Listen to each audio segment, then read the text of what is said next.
পৌষ পার্বণের প্রথমেই আজকে বানিয়ে ফেলবো দুধ পুলি। তো দুধ পুলির জন্য প্রথমেই নিয়ে নিয়েছিলাম নারকেল কোড়া, আর এটাই ছিল খেজুরের গুড়।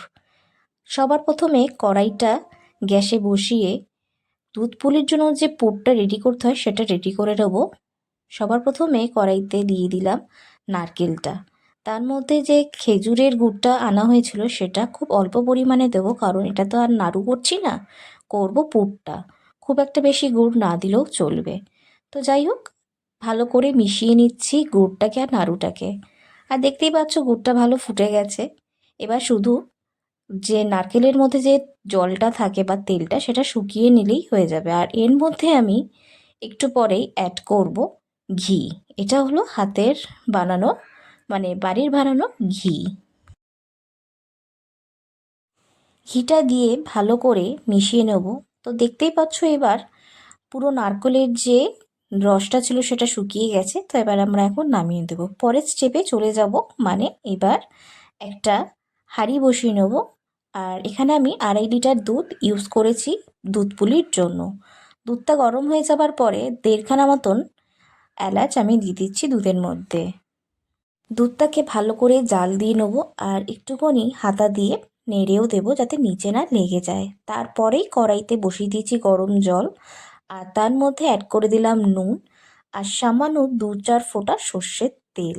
জলটা যখন ভালো করে গরম হয়ে যাবে তখন এর মধ্যে আমি মিশিয়ে নিলাম চালের গুঁড়িটা।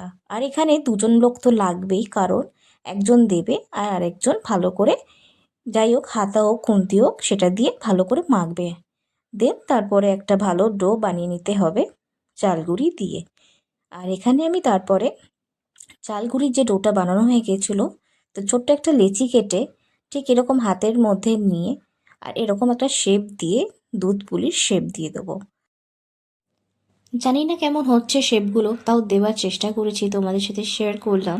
কারণ ছোটোবেলায় মায়ের কাছ দিয়ে দেখা বা শেখা দুটোই বলতে পারো এই দুধ পুলি করার। আর এই যে আমার একে একে সব কটা রেডি হয়ে গেছে দুধ পুলি।